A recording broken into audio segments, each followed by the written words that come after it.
有一位算命先生，他算到自己在60岁之前有血光之灾，万万没想到啊，他真的在58岁这年突然身亡。家中的怪事接二连三的发生，就当众人都以为是卦象灵验的时候，警方的调查却发现了不同寻常的地方。那么这究竟是怎么回事呢？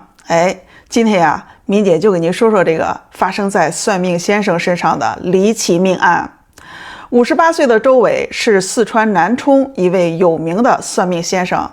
2017年5月份的一天，他突然开始发烧咳嗽，就被家人送去了医院。起初家人都以为是普通的感冒，谁料想没过几天，周伟竟突然病重，抢救无效去世了。听闻周伟的死讯后，不少邻居都是议论纷纷，因为大家都知道周伟生前曾经给他自己算过一卦，说他60岁之前会有一劫，如果能度过此劫，他就能长命100岁，如果不能，那就会有血光之灾。不少邻居都认为周伟的死是因为他的卦象灵验了，但周伟的女儿却并不这么认为，她认为自己的父亲是被人害死的。这是为啥呢？因为在父亲住院前，他就发现过父亲的车子曾经被人动过手脚，小拇指般粗细的刹车线竟然被人剪断了，而且家里的门锁也有被撬过的痕迹。跟父亲说了这些情况，父亲还一直遮遮掩掩的，让女儿不要管这些事儿。在住院期间，女儿也曾询问医生父亲的病因，当时医生说很有可能是百草枯中毒所致。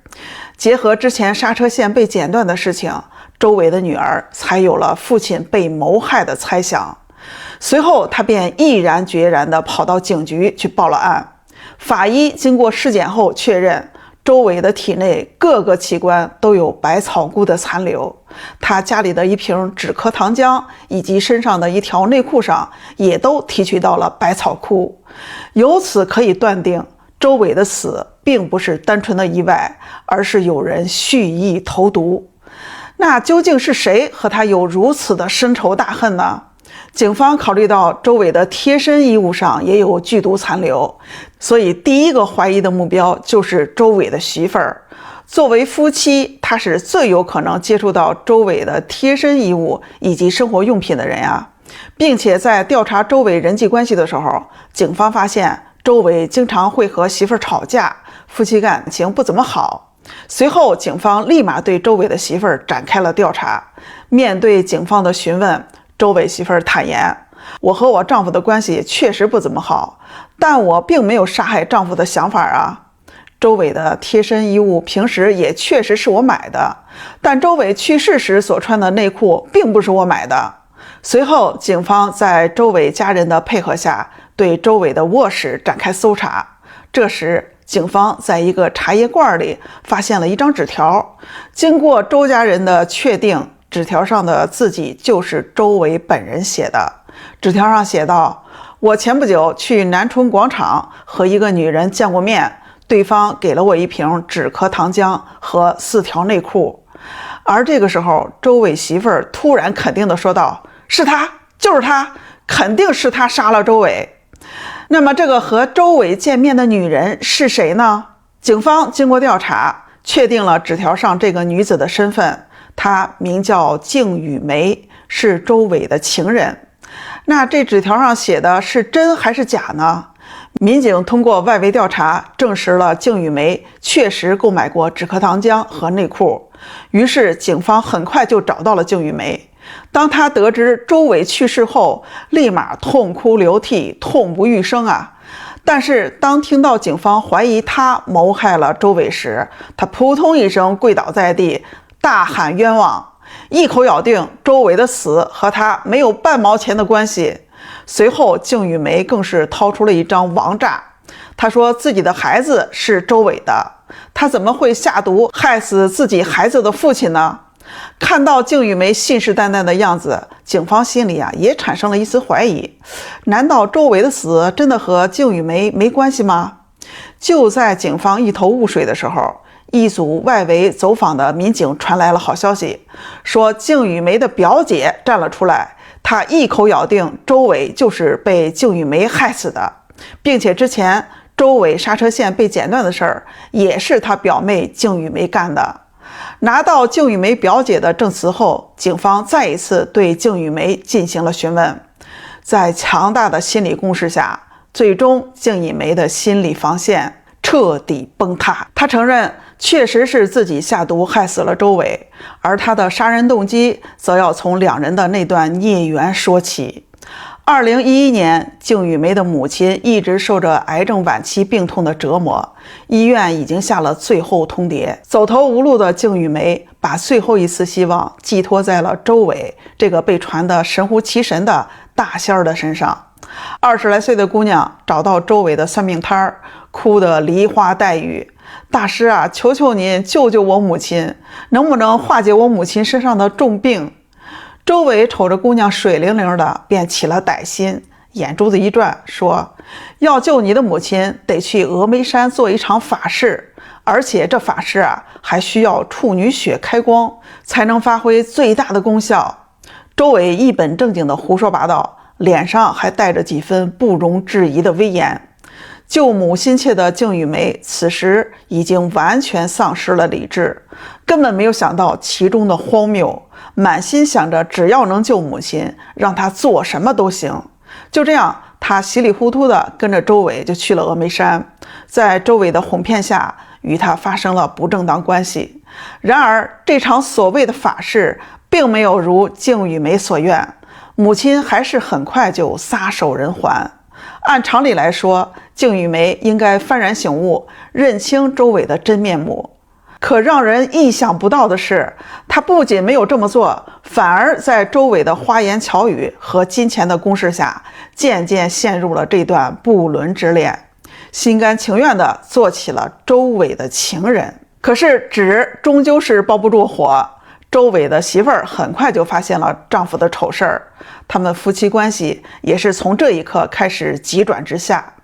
随着时间的推移，周伟渐渐厌倦了敬玉梅，开始怀念起发妻的温柔贤淑和家庭的温暖稳定。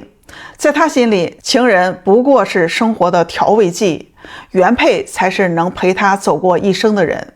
于是周伟开始频繁地回头找发妻求和，各种甜言蜜语，下跪道歉，把当年追发妻时的招数都用上了。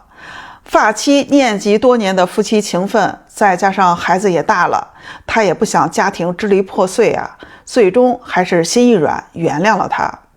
这边周伟和发妻和好如初，那边呢，敬玉梅却还被蒙在鼓里。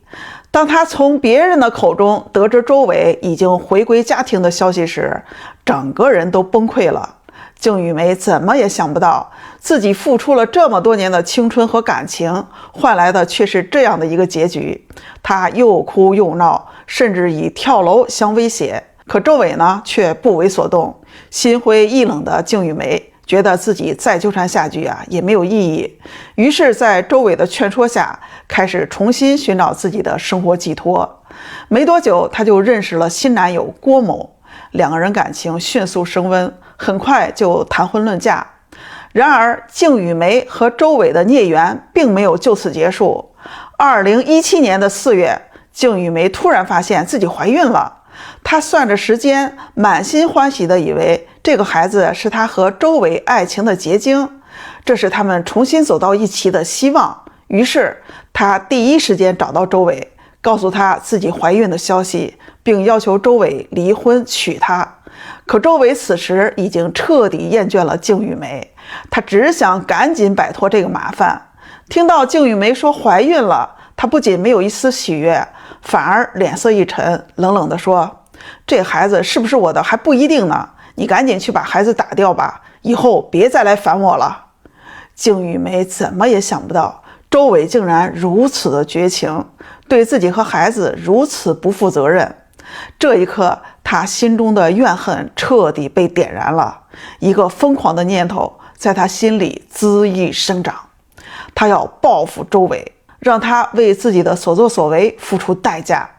2017年5月份，敬玉梅得知周伟得了重感冒以后，他就购买了百草枯，分别倒进了止咳糖浆和几条内裤上。5月8号那天，他约周伟外出见面。周伟这个花心大萝卜还美滋滋的去赴约，收到东西当晚就喝下静雨梅送的止咳糖浆。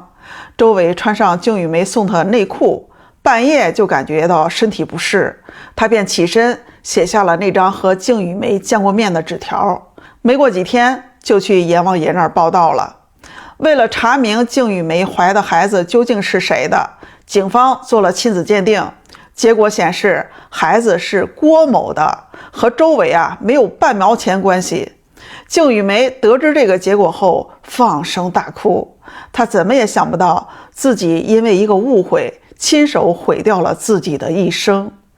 2024年9月，南充市顺庆区人民法院对本案作出了一审判决，静雨梅犯故意杀人罪，被判处了有期徒刑14年。